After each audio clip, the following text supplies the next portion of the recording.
Hey everyone, hope you're having a great week and welcome to our lesson today.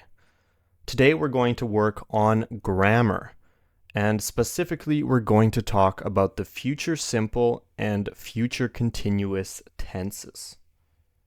99% of the time when we're talking about an action that will happen in the future, we're going to use one of these two tenses. So before we talk about actually how to use them, I want to talk a bit about how to form them.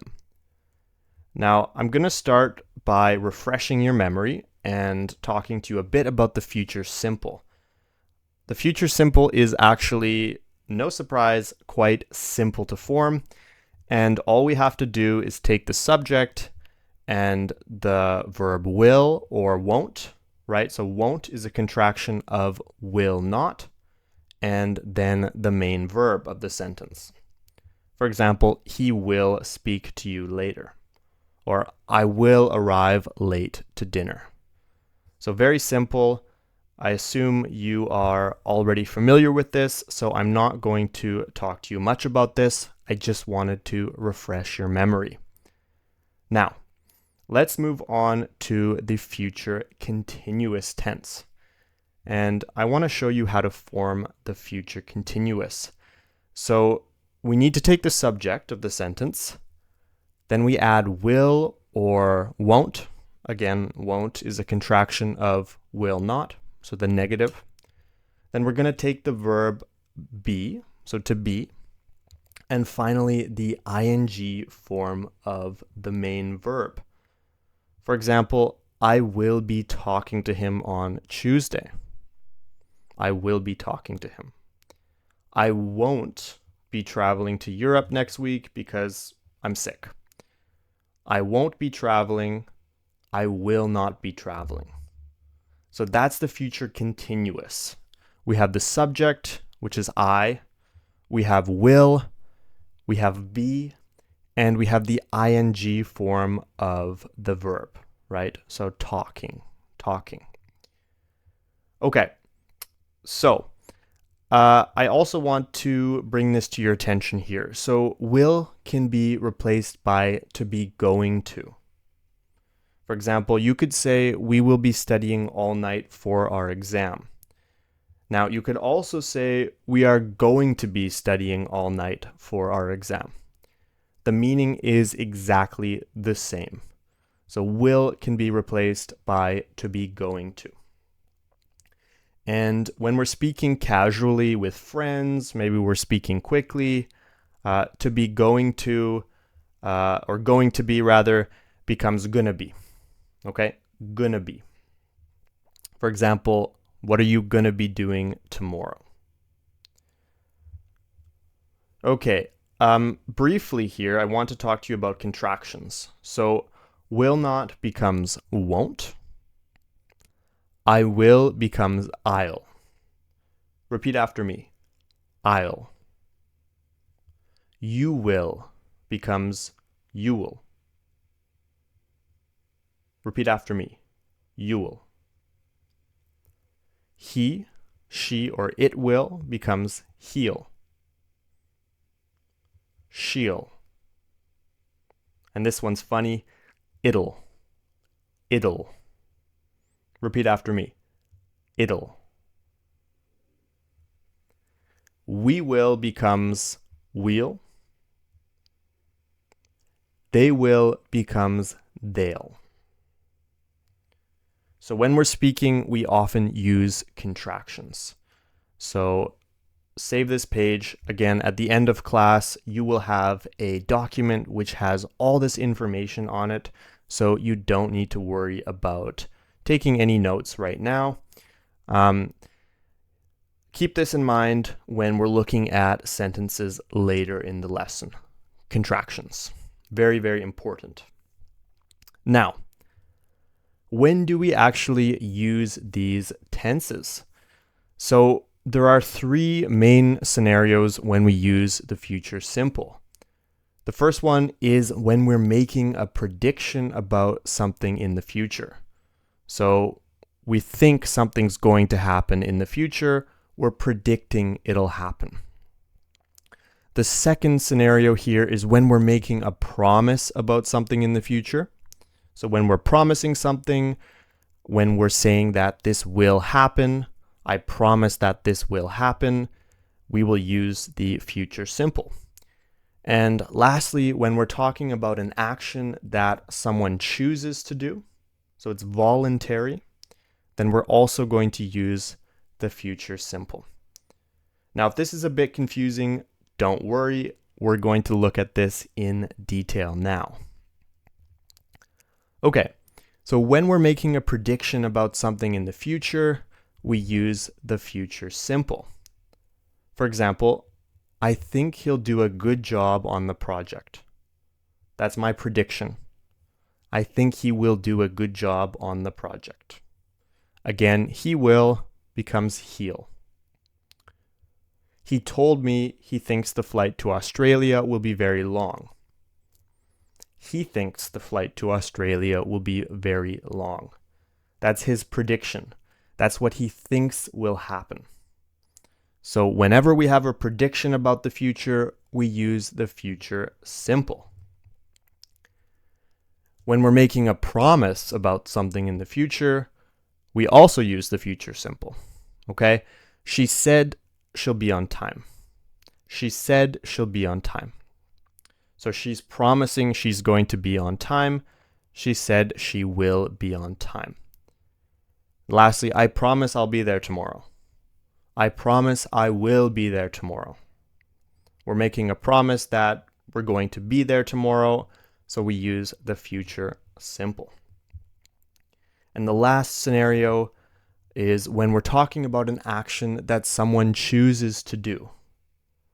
For example, I will come to dinner tonight because I like your company.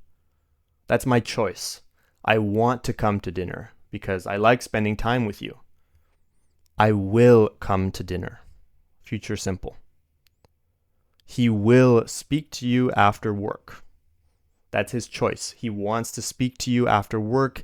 He will speak to you after work.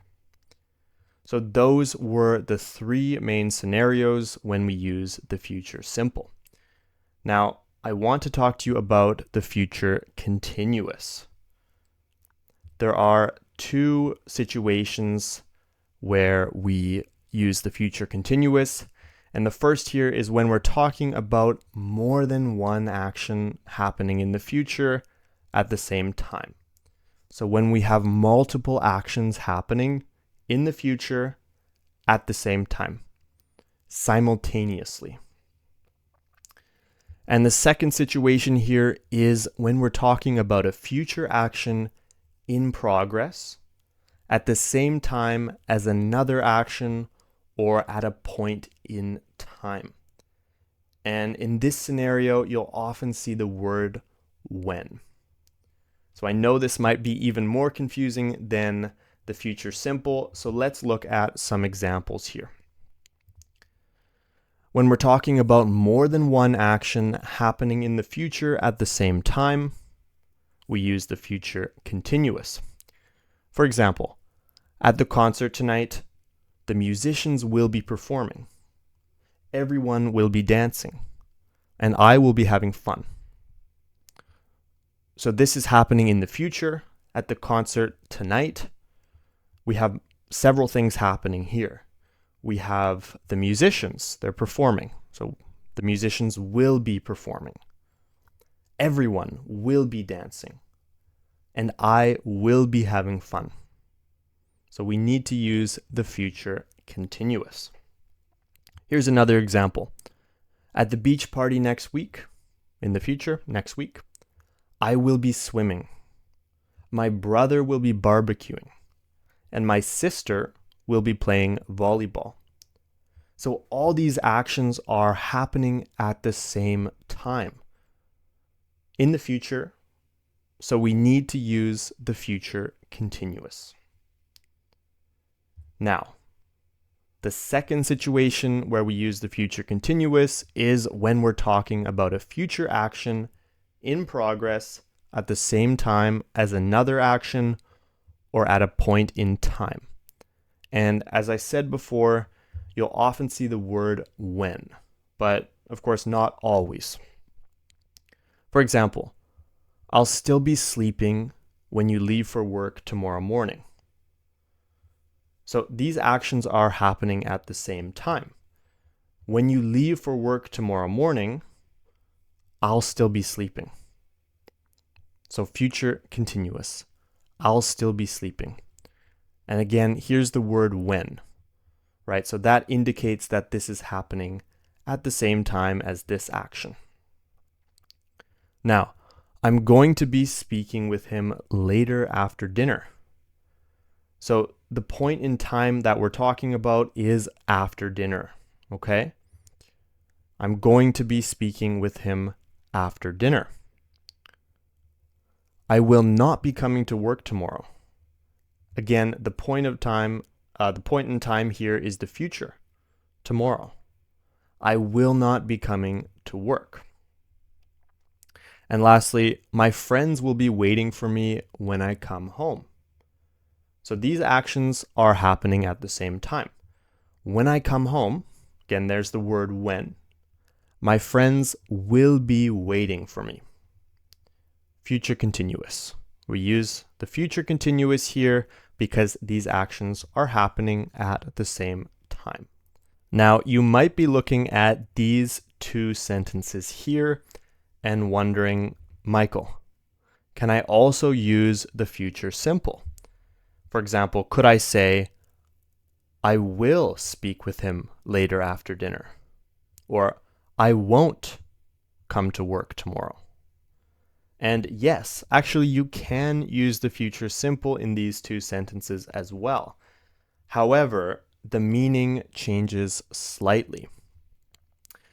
For example, I will not come to work tomorrow. That's the future simple, right? I will not come. This is a very strong statement. You're saying that you won't come to work tomorrow. You don't want to be there. You're making a strong promise or prediction that you won't be there. So it's not actually something you want to do. You don't want to come to work. Now, when you say, I will not be coming to work tomorrow, this is a much weaker statement. You're not actually making any promises. Instead, you won't be at work tomorrow for reasons that may or may not be in your control. It's not that you don't want to, it's just the way it is, right? I will not be coming to work tomorrow. But I won't come to work tomorrow, again, is a very strong promise or prediction that you will not be at work tomorrow. You don't want to be at work tomorrow.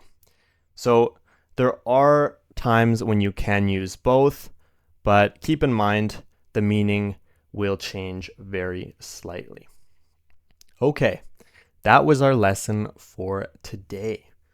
I hope you found it useful, and I hope you'll be able to better understand when to use the future simple and future continuous. Thank you so much for watching, and I will see you in the next lesson. Have a great day.